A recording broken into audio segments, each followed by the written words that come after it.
যে পিরামিডের ভেতরে ঢুকে আজও বিজ্ঞান পুরো সত্য খুঁজে পায়নি, সেখানে এমন কি লুকানো আছে যা 4500 বছর পরও পৃথিবীকে ভয় পাইয়ে দেয়। আজ নিষিদ্ধ রহস্যের এই পর্বে জানবেন গিজার পিরামিডের সেই অন্ধকার গোপন ইতিহাস।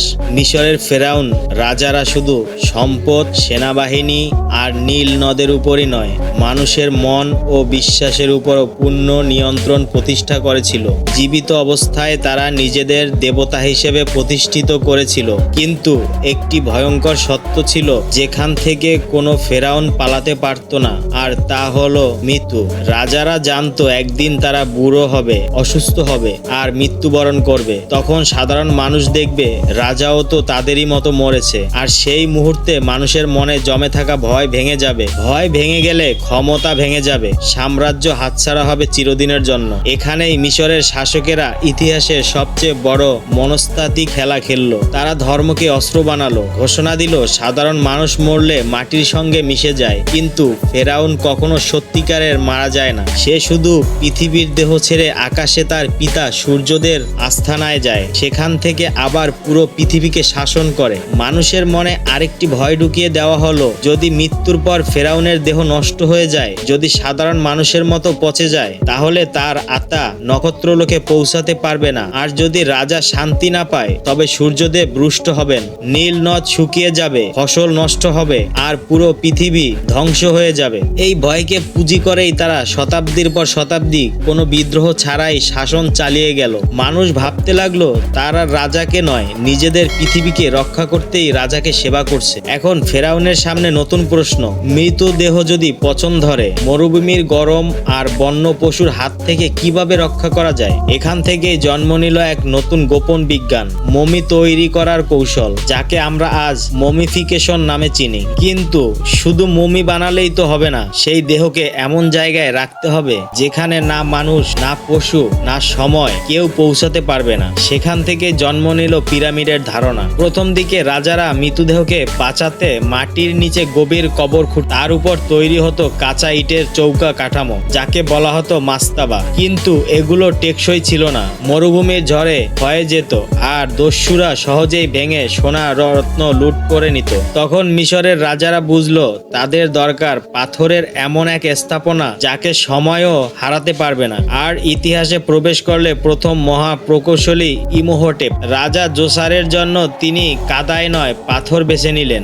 একের উপর এক 6টি বিশাল স্তর বসিয়ে তিনি দাঁড় করালেন মানব ইতিহাসের প্রথম পিরামিড, স্টেপ পিরামিড। প্রথমবার মানুষ নিজের হাতে পৃথিবীর বুকে এক কৃত্রিম পাহাড় তুলল।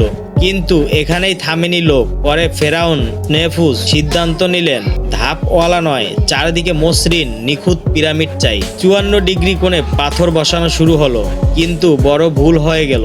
ওজন এত বেশি হয়ে গেল যে ভেতর থেকে কাঠামো কেঁপে উঠতে লাগলো। ফলাফল পিরামিডের মাঝপথে বেঁকে যেতে শুরু করলো। আজ আমরা একে বলি বেন্ট পিরামিড। এটি মানব ইতিহাসের অন্যতম বড় প্রকৌশল ব্যর্থতা। কিন্তু সেনফ্রু হার মানেননি। নতুন হিসাব করা হলো, বহু বছরের পরিশ্রমে তৈরি হলো প্রথম সফল মসৃণ পিরামিড, রেড পিরামিড। এরপর এলো সেই স্থাপনা যা আজও পৃথিবীকে বিস্তৃত করে, গিজার গ্রেট পিরামিড। কিন্তু প্রশ্ন হলো, এত বিশাল কাঠামো কি শুধু একটি মৃতদেহ লুকানোর জন্য? পিরামিডের ভেতরে ছিল সংকীর্ণ ঢালুপথ, ভুয়া দরজা, গোলক ধাঁধার মতন পথরেখা, আর মাঝখানে ভারী গ্রানাইট তৈরির কিংস চেম্বার। এখানেই নাকি ফেরাউনের দেহ রাখা হতো। মৃতদেহ সংরক্ষণের প্রক্রিয়া ছিল ভয়ঙ্কর। নাকের ভেতর দিয়ে হুক ঢুকিয়ে মস্তিষ্ক বের করা হতো, পেট কেটে ফুসফুস, অন্ত্র, লিভার বের করে নেওয়া হতো, শুধু হৃদয় রেখে দেওয়া হতো, কারণ তাদের বিশ্বাস ছিল আত্মা হৃদয়ে বাস করে। এরপর দেহকে বিশেষ লবণে 40 দিন শুকিয়ে তেল, রেজিন মেখে লম্বা কাপড়ে শক্ত করে জড়িয়ে ফেলা হতো। এভাবে রাজা পরিণত হতেন মমিতে। এই মমিকে সোনার কফিনে রাখা হতো, পাশে থাকতো সোনা, রত্ন আর অনেক অলংকার ও অমূল্য ধনরত্ন, কারণ ফেরাউনরা বিশ্বাস করত পরজীবনও এসব তাদের লাগবে। কিন্তু এখানেই তারা বড় ভুল করেছিল। পিরামিডকে ধন সম্পদ রক্ষার জন্য বানালেও সেই বিশাল কাঠামোই দস্যুদের জন্য পথ নির্দেশক হয়ে ওঠে। শাসন দুর্বল হতেই দস্যুরা পিরামিডে ঢুকে মমি ছিঁড়ে সোনা লুট করতে শুরু করলো। গ্রেট পিরামিড সহ প্রায় সব পিরামিডই প্রাচীন যুগেই লুট হয়ে যায়। তখন পরবর্তী ফেরাউনরা বুঝলো পিরামিড আর নিরাপদ নয়, তাই তারা পিরামিড নির্মাণ বন্ধ করে দেয়। এরপর পাহাড়ের গোপন উপত্যকায় লুকানো সমাধিকে রাজাদের কবর দিতে শুরু করে। ইতিহাসে সেই জায়গা পরিচিত ভ্যালি অব দ্য কিংস নামে। এই উপত্যকাতেই ঘুমিয়েছিল তরুণ রাজা তুতানখামুন। মাত্র 19 বছর বয়সে মৃত্যু হয় তার। ছোট্ট গোপন সমাধিতে তাকে কবর দেওয়া হয়। তারপর সব ঢেকে দেওয়া হয় মাটি আর পাথরে। হাজার বছর কেটে যায়, কেউ সেই সমাধি খুঁজে পায়নি। তারপর এলো 1922 সাল। ব্রিটিশ প্রত্নতত্ত্ববিদ হাওয়ার্ড কার্টার খনন করতে করতে বালুর নিচে সিঁড়ি খুঁজে পেলে। সিল করা দরজায় ছোট্ট ছিদ্র করে মোমবাতির আলোয় ভেতরে তাকিয়ে তিনি বলেছিলেন, হ্যাঁ, অসাধারণ সব জিনিস দেখতে পাচ্ছি। ভেতরে ছিল প্রায় 5000 অমূল্য বস্তু, সোনার রথ, সিংহাসন, অলংকার, অস্ত্র আর রাজা তুতানখামুনের মমি, যার মুখে ছিল প্রায় 10 কেজি খাঁটি সোনার মুখোশ। এটি মানব ইতিহাসের অন্যতম সেরা প্রত্নতত্ত্ববিদের আবিষ্কার। কিন্তু প্রশ্ন থেকেই গেল, যদি তুতানখামুনের ধনরত্ন ছোট্ট গোপন কক্ষে থাকে, তবে গিজার গ্রেট পিরামিডের ভেতরে কি ছিল? 23 লাখ পাথরের এই কাঠামো কি সত্যি শুধু কবর? আধুনিক গবেষকদের একাংশ সন্দেহ করতে শুরু করলো, হয়তো এটি সমাধি নয়, অন্য কোনো উদ্দেশ্য তৈরি। ভাবুন তো, 4500 বছর আগে কম্পাস ছাড়া তারা কিভাবে এত নিখুঁতভাবে উত্তরমুখী করে এটি নির্মাণ করলো। আরো রহস্য লুকিয়ে আছে আকাশে। কিছু গবেষক বলেন গিজার 3টি পিরামিডের অবস্থান ওরান বেল্ট নক্ষত্রপুঞ্জের সঙ্গে আশ্চর্য মিল রাখে। এটাকে বলা হয় ওরায়ন করেলেশন থিওরি। মিশরীয়রা বিশ্বাস করত মৃত্যুর দেবতা ওসিরিস ওই নক্ষত্র এবং এর আশেপাশে কোথাও বসবাস করে। তাই কেউ কেউ মনে করেন তারা পৃথিবীতে নক্ষত্রের প্রতিরূপ গড়েছিলেন। কেউ আবার দাবি করেন হয়তো কোনো অজানা উন্নত সভ্যতা বা এলিয়েনের সাহায্যে এটি তৈরি হয়েছিল। আরেকটি তথ্য বলে গ্রেট পিরামিড ছিল শক্তি উৎপাদনের কেন্দ্র, কারণ ভেতরে লাল গ্রানাইট, বাইরে চুনাপাথর ব্যবহার করা হয়েছিল। যদিও এখনো কোনো শক্ত প্রমাণ মেলেনি।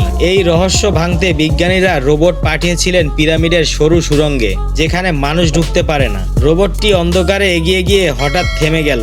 সামনে পাথরের একটি দরজা, তামার 2টি পিনের মতো অংশ লাগানো। দরজায় ছোট ছিদ্র করে ক্যামেরা ঢোকানো হলো, আর তখন দেখা গেল দরজার পেছনে আবার আরেকটি দরজা। অর্থাৎ রহস্য এখনো শেষ হয়নি। আধুনিক স্ক্যানিং প্রযুক্তি বলেছে ভেতরে এখনো বিশাল ফাঁকা কক্ষ রয়েছে, যেখানে কেউ পৌঁছাতে পারেনি। ওই দরজার পেছনে কি আছে? গোপন সমাধি, নাকি হারিয়ে যাওয়া প্রযুক্তি, নাকি এমন সত্য যা পৃথিবীকে বদলে দিতে পারে? হয়তো উত্তর চিরকাল পাথরের ওই পাহাড়ের ভেতরেই চাপা থাকবে। তবে একটি বিষয় নিশ্চিত, আপনি একে মিশরীয় বিস্ময়ও বলতে পারেন, ফেরাউনের সৃষ্টি করা ভয়ের প্রতীক বলুন, গিজার গ্রেট পিরামিডের আজও মানব সভ্যতার সবচেয়ে বড় রহস্যগুলোর এই ছিল আজকের নিষিদ্ধ রহস্যর শেষ পর্ব। কিন্তু মনে রাখবেন, পৃথিবীর সবচেয়ে বড় রহস্যগুলো এখনো মাটির নিচেই ঘুমিয়ে আছে, আর হয়তো পরের সত্যটা আপনার কল্পনার থেকেও ভয়ঙ্কর।